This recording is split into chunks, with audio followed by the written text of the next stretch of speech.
ठहराई गई है और आपके ठहराए हुए समय से ना तो इंसान आगे बढ़ सकता और ना कुछ कर सकता है। अगर आज जो हम जीवित हैं तो सिर्फ इसलिए क्योंकि आप हमारे साथ हैं और हमारे जीवन का उद्देश्य यही है खुदावन कि हम अपने जीवन की गहराइयों से सिर्फ आपके नाम की महिमा कर सकें, आप हमें दिख सके, आप हमें नज़र आ सकें और सिर्फ आपके नाम की बड़ाई और तारीफ हो सके। यीशु जी मैं प्रार्थना करता हूँ तेरे लोगों को जो यहाँ पर हाजिर हैं खुदावन, और उस बड़े दर्शन को खुदा जो तूने अपने दास अपने सेवकों को दिया है नियत समय पर पूरा कर और एक ये ऐसा स्थान बन जाए खुदावन जो झांसी शहर के लिए वरन हर एक के लिए प्रभु एक आदर्श का कारण हो सके। वो लोग खुदावन जिन्होंने अपने बलिदान को देकर, जिन्होंने अपने आप को सौंप कर अपने पैसे से, अपनी सेवकाई से इस भवन को बनाया है प्रभु, हम चाहते वही बेदारी लौट कर आने वाली हो सके, वही रिवाइवल लौट कर आने वाली हो सके। ये स्थान प्रभु यीशु तेरी पवित्र आत्मा और उसकी सामर्थ्य से परिपूर्ण हो जाए। मैं फिर से आपसे दुआ करता हूँ, आपने मेरी दुआओं का जवाब दिया है प्रभु। इस कैंपस में कदम रखने वाला एक एक जन प्रभु तेरी सामर्थ्य से परिपूर्ण हो, लोगों को चंगाइयाँ मिले, लोगों को शिफाएँ मिले और जब वो यहाँ आ जाते हैं तो तेरी बड़ी सामर्थ्य को महसूस कर सकें। प्रभु आज दुआ करता हूँ तेरे बेटे आइवन मसीह भैया के लिए अपनी सामर्थ्य से परिपूर्ण कर, दीदी के लिए प्रार्थना कर तो और बरकत दे खुदावन, विशप लोगों के लिए जो सेवकाई में है, जो हमारे पीछे खड़े हुए हैं खुदावन, आज प्रार्थना करते प्रभु हर एक झंझटों से निपटा कर एक ऐसे रास्ते पर ले चल जिससे खुदावन यीशु मसीह हम गर्व से तेरे भवन में तेरी महिमा और स्तुति करने वाले हो सके। जो लोग आज तक प्रभु जी इस भवन का शायद सही इस्तेमाल नहीं कर पाए, तुझे नहीं जान पाए, अब वो बेदारी आने पाए और लोग यीशु मसीह को जानने पाए। प्रभु आपके हाथों में सौंपते हैं, सारा आदर सारी महिमा आपको देते हैं और खुदावंद यीशु के नाम से मांगते हैं, आमीन आमीन। May God bless you. आप लोग बैठ जाएंगे मेहरबानी से। Praise the Lord, hallelujah. प्रभु यीशु मसीह महान और सामर्थी परमेश्वर है, हमसे प्यार करने वाला, हमें जीवन देने वाला परमेश्वर है। आइए प्रभु के वचन में से एक आयत निकालेंगे और मैं सोचता हूँ आपके पास माइक है, आप उसे पढ़ सकते हैं। बहुत सुंदर सी आयत है और वो आयत ये है, भजन संहिता उसका 63 अध्याय निकाल सकते हैं, मेरे लिए पढ़ने मदद करें। साम चैप्टर 63, भजन संहिता 63 अध्याय और उसके चौथे पद को, 4th वर्स को गौर से सुनिएगा। कुछ चीज़ें ऐसी होती हैं जब मनुष्य के जीवन में आती हैं, प्रॉब्लम्स, परीक्षाएं, घटी या किसी प्रकार की कोई बीमारी, तो इंसान जिस एटीट्यूड में, जिस चरित्र को लेकर, जिस जीवन को लेकर आगे बढ़ता है, वो कई बार निराश हो जाता है, कई बार हताश हो जाता है, कई बार इतना निर्बल और कमज़ोर हो जाता है और वो कहता है कि मैं तो टूट गया हूँ, अब मेरी मदद करने वाला कोई नहीं, मुझे रास्ता दिखाने वाला कोई नहीं, मेरी परवरिश या मेरी मदद करने वाला कोई नहीं। खुदा का एक दास जो जवान था, छोटा था और अपने परिवार की दृष्टि में बहुत कमज़ोर था, उसके पिता ने उससे कहा तू जा जंगल में भेड़ बकरियां चरा और जो तेरे भाई हैं वो बड़ी सेना के सिपह सलार या कह सकते सिपाही बनेंगे, तू तो बहुत छोटा है, तुझसे ये बड़े हथियार चलाने का, औजार चलाने का, सेना में भर्ती होने का काम नहीं होगा, तू बकरियां चराया कर। बाइबल में लिखा है, बहुत सुंदर लफ्जों में ये बात नक्श है कि वो जंगल में अपने पिता की आज्ञा मानकर भेड़ बकरियां चराया करता था और ऐसा समय आया उसके जीवन में कि वो जंगल में रहकर भी अपने परमेश्वर की आराधना और स्तुति करता था। बड़ी भीड़ में नहीं था, अकेलेपन में था, चारों तरफ जंगली जानवर थे, भेड़ बकरियां थी। अपने घर, अपने लोगों, अपने समाज की दृष्टि में हकीर जाना जाने वाला, सबसे कमज़ोर जाना जाने वाला ये शख्स, लेकिन ये जंगल में भी रहकर अपने परमेश्वर की महिमा करता था।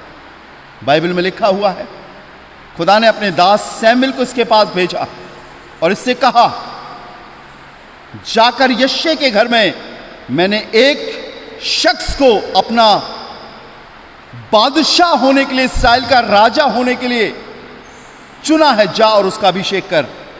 और जब सैमुएल खुदा के दास वहां पर पहुंचते हैं तो बाइबल में लिखा हुआ है, सैमुएल ने सोचा बड़ा बेटा अमीनादाब, अबशलोम, या जो डील डॉल में बहुत प्रबल या मजबूत है, इन्हें खुदा ने चुना होगा। जैसे ही सैमुएल खुदा की रूह की अगुवाई में उनका अभिषेक करने के लिए आगे बढ़ता था, परमेश्वर की आत्मा सैमुएल से कहती थी, मैंने इसे नहीं चुना।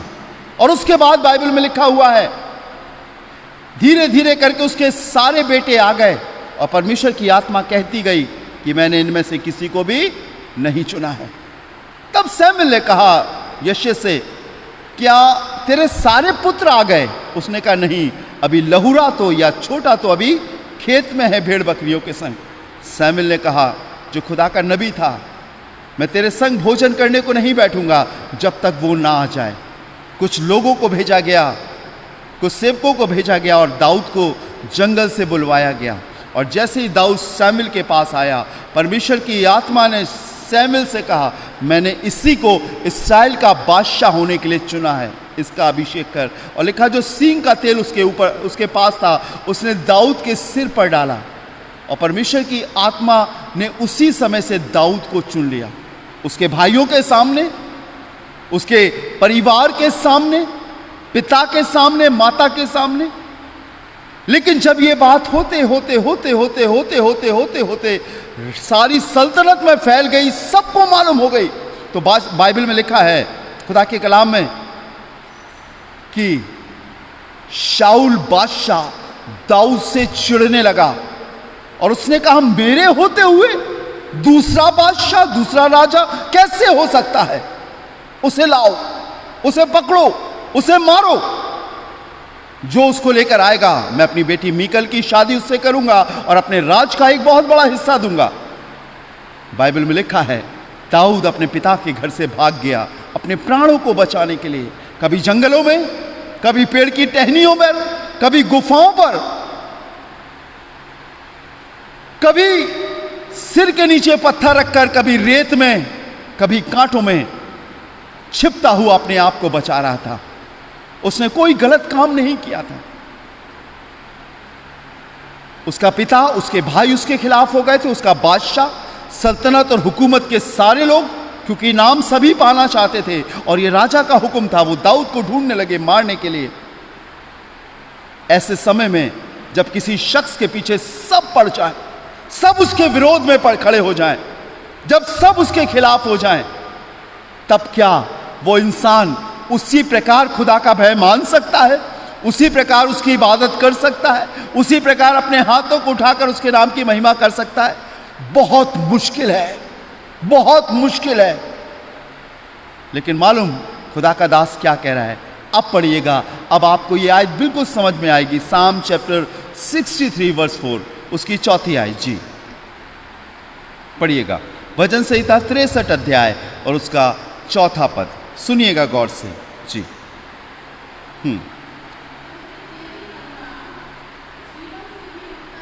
हाँ जी, माइक आपके पास होगा तो आप उससे पढ़ सकते हैं। जी जोर से। उत्तम है, मैं तेरी प्रशंसा करूंगा। अब सुनिएगा, लिखा है, इसी प्रकार मैं जीवन भर तुझे धन्य कहता रहूंगा। इसी प्रकार, यू नो व्हाई? इसी प्रकार का मतलब क्या है? चाहे प्रॉब्लम्स हो, चाहे मुसीबत हो, चाहे घिराव हो, चाहे बाउंडेशन हो, चाहे शर्त हो, चाहे शर्त ना हो, चाहे ऐसा लगने लगे कि अब दुआ करना मुश्किल है, चाहे ऐसा लगने लगे कि हम कहां जाएं, दाऊद कहने लगा, कितनी भी विकट परिस्थिति क्यों ना हो, मैं इसी प्रकार जीवन भर तुझे धन्य कहता रहूंगा। और जब मैं और आप अपने जीवन में यह बात ठान लेंगे खुदावंद के लोगों, तो मैं आपको बताऊं, बाइबल बताती है, उसके बंद किए हुए को कोई खोल नहीं सकता और उसके खोले हुए को कोई बंद नहीं कर सकता। हालेलुया। वो मेरे और आपके लिए सब कुछ करने में दायमी खुदा है, सब कुछ पूरा करने में दायमी खुदा है। पर मेरे और आपको अपने जीवन में ये अमली जामा पहनाना है कि खुदावंद, जिस प्रकार मैं आज बिल्कुल स्वतंत्र होकर तेरी आराधना कर रहा हूं, चाहे कितनी भी विकट परिस्थिति हो जाए, चाहे कितना भी मेरे खिलाफत में लोग हो जाए, लेकिन प्रभु मैं इसी प्रकार तेरे नाम को धन्य कहता रहूंगा। और वो यही चाहता है। और उसने इसीलिए मेरे और आपको बनाया है। धन दौलत रुपया पैसा शोहरत उसे नहीं चाहिए, उसे दिखावा पसंद नहीं है। वो ये चाहता है जो कुछ हम करें दिल से करें। और दाऊद ने यही किया। परमेश्वर के वचन में लिखा है, उसने कहा मैं जीवन भर परमेश्वर तेरे नाम को धन्य कहता रहूंगा, जीवन भर तेरे नाम को मुबारक कहता रहूंगा, जीवन भर प्रभु मैं तेरे नाम को ऊंचे पर उठाता रहूंगा, जीवन भर मेरे जीवन से तेरे नाम की महिमा होती रहेगी। और उसने यही कहा मैं इसी प्रकार तेरे नाम को धन्य कहता रहूंगा। और मालूम क्या हुआ? जो उसके विरोधी थे, जो उसके मुखालिफ थे, जो उसको मारने के लिए ढूंढ रहे थे, बाइबल में लिखा हुआ है वो एक दिन सब मिट गए। परमेश्वर ने उस भेड़ बकरी चराने वाले चरवाहे को इस्राएल का बादशाह बनाया। और खुदा का कलाम इस बात का गवाह है, 20 लाख से अधिक लोगों पर दाऊद ने राज्य किया। और लिखा है उसके राज्य के समय सारी प्रजा के लोग सुखी थे, आगे बढ़ रहे थे। हालेलुया। और जब वो बुजुर्ग हुआ तो बाइबल में लिखा है खुदा के कलाम में बहुत अच्छे लफ्जों में कि वो मनमाना सुख भोगकर दीर्घायु प्राप्त करके उसे मृत्यु मिली और वो परमेश्वर के पास गया। हाँ, उसने पाप भी किया, गलती भी करी, लेकिन उसने माफ़ी मांगी। लेकिन उसने इस बात को अपने जीवन में ठान लिया था कि मैं इसी प्रकार प्रभु तेरे नाम को धन्य कहता रहूँगा। वो आपसे प्यार करता है, वो आपसे बहुत मोहब्बत करता है। आपका कमिटमेंट, आपका अंगीकार क्या है? आप परीक्षाओं में गिर जाते हो या परीक्षाओं में बने रहते हो? भजन संहिता 23वें अध्याय में जो पाठ अभी पढ़ा गया उसमें लिखा है, दाऊद कहने लगा चाहे मैं घोर अंधकार से भरी हुई तराइयों से होकर चलूं तो अभी हानि से ना डरूंगा, क्योंकि तू मेरे साथ साथ रहता है। भजन संहिता 121 अध्याय में अभी हमारी बहन सुमन ने पढ़ा, वहां पर लिखा है ना तो दिन को धूप से और ना रात को चांदनी से तेरी कुछ हानि होगी।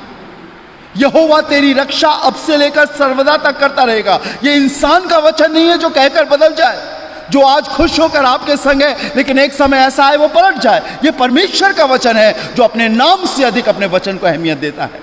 लोग बदले तो बदले, समय बदले तो बदले, लेकिन परमेश्वर कभी अपनी वाचाओं से, अपनी प्रतिज्ञाओं से कभी नहीं बदलता। और इसीलिए दाऊद कहने लगा मैं इसी प्रकार जीवन भर तुझे धन्य कहता रहूंगा, तेरे नाम को लेकर मैं अपने हाथों को उठाऊंगा। हालेलुया। और वो जब ऐसा करने लगा तो परमेश्वर ने उसे भी बरकत दी, उसके राज के लोगों को भी बरकत दी। और आज जो हम आज चंद लोग यहाँ पर मिलकर प्रभु की आराधना कर रहे हैं, मैं आपको बताऊं, अगर आप अपने मन में ठान लोगे, विश्वास करोगे, दृढ़ निश्चय करोगे, तो मैं आपको बताऊं बाइबल में लिखा है जो सबसे कमजोर था वो 1000 और जो सबसे निर्बल था वो 10,000 हो गया। हालेलुया। वो बढ़ाएगा, वो उन्नति देगा। ये जगह खुदावंद ने दी है और खुदावंद अपने काम को जब करेगा तो उसे कोई नहीं रोक पाएगा। हालेलुया।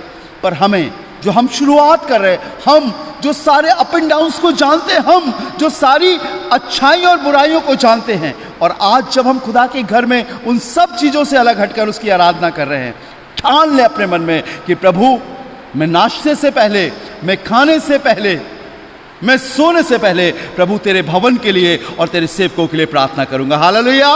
हालेलुया। जब एक जन की प्रार्थना से प्रभु इतना काम कर सकता है तो आप तो बहुत अधिक हो। अपने परिवार में, अपने घर में, अपने जीवन में बैठा लो कि प्रभु मैं इसी प्रकार तुझसे प्रार्थना करूंगा। और मैं आपको बताऊं, मेरे और आपके पास एक ऐसा प्रभु है जो प्रार्थनाओं को सुनकर उसका उत्तर देता है, उसका जवाब देता है और सारे कामों को पूरा करता है। भजन संहिता में लिखा है धन्य है परमेश्वर जिसने मेरी प्रार्थना को अनसुनी नहीं किया। वो प्रार्थना का उत्तर देने वाला परमेश्वर है। आइए अपनी आंखों को बंद करेंगे, अपने आप को प्रभु के हाथों में सौंपेंगे और प्रभु से यही कहेंगे, प्रभु मेरी वाचाओं को, मेरी प्रतिज्ञाओं को, मेरे वचन को जो मैं तुझसे आज तेरे भवन में इस भोर में कर रहा हूँ, इस पवित्र स्थान में कर रहा हूँ, प्रभु वो तेरे पास तक पहुँचने वाला हो सके। प्रभु मैं इसी प्रकार तुझे धन्य कहता रहूँ, इसी प्रकार तेरे नाम की महिमा करता रहूँ, इसी प्रकार प्रभु मैं तुझ में बढ़ता रहूँ। प्रभु मैं चाहता हूँ मेरे को आशीषित कर, मेरे वादों को अपनी पवित्र आत्मा के हाथों में ले, मुझे रिन्यू कर, मुझे फिर से उठा और मुझे फिर से आगे बढ़ा। Thank you Jesus. हालेलुया। धन्यवाद प्रभु, तेरा धन्यवाद हो। राजाओं के राजा, प्रभुओं के प्रभु, तेरा धन्यवाद हो। खुदावन तेरे लोगों को तेरे हाथों में सौंपते हैं। हाँ प्रभु, हम जानते प्रभु तेरा वचन जीवित, पवित्र और सामर्थी है। अपने लोगों को आशीषित कर, अपने लोगों को आगे बढ़ा प्रभु, वचन की कसौटी पे मजबूत कर प्रभु जी। मैं देख रहा हूँ प्यारे प्रभु तेरे बड़े बड़े कामों को, मैं देख रहा हूँ प्रभु जी तेरी बड़ी रहनुमाई को, मैं देख रहा हूँ प्रभु जी जो तेरी आत्मा कराना चाहती है खुदावंद। और आज प्रभु मैं फिर से प्रार्थना करता हूँ प्रभु वो समय बहुत जल्दी नज़दीक आने वाला हो सके कि ये भवन तेरी सामर्थ्य से, तेरी पवित्र आत्मा की सामर्थ्य से, तेरी रूह की तहरीक से खुदावंद यीशु मसीह के नाम से भरने वाला हो सके। एक दिन ऐसा आने वाला हो सके प्रभु जी सारी रुकावटें दूर हो सके खुदावंद, क्योंकि सबको बनाने वाले आप ही हैं, सबके रचना करने वाले आप ही हैं। इसलिए प्रभु हम तो सिर्फ तेरी इबादत का एक स्थान चाहते हैं जहां पर लोग प्रभु यीशु मसीह के नाम से जमा होकर एक आत्मा और एक दिल होकर तेरी इबादत करने वाले हो सके और आसमान का खुदा स्वर्ग से जमीन पर उतरकर प्रभु अपने आप को जाहिर कर सके। यीशु मसीह मैं तेरे हाथों में सौंपता हूं, अपने अनुग्रह के द्वारा पिता पुत्र और पवित्र आत्मा के द्वारा उन सारे कामों को पूरा होने दे। और एक दिन खुदावंद यीशु मसीह ये स्थान तेरी हुजूरी से, तेरी प्रेजेंस से भर जाए और लोग खुदावंद यीशु मसीह तौबा करे, पश्चाताप करे, चंगाइयों को प्राप्त करे और हर एक वो बातें जो तेरे कलाम में नक्श है खुदावंद इनके जीवन में आने वाली हो सके। आपके जीवित हाथों में सौंपता हूँ, बरकत दे, आशीष दे और आगे बढ़ा। सभी बातों में सारा आदर महिमा आपको देते खुदावंद यीशु मसीह, और इस दुआ को धन्यवाद के साथ अपने जीवित उद्धारकर्ता प्रभु यीशु मसीह के नाम से मांगते हैं, आमीन।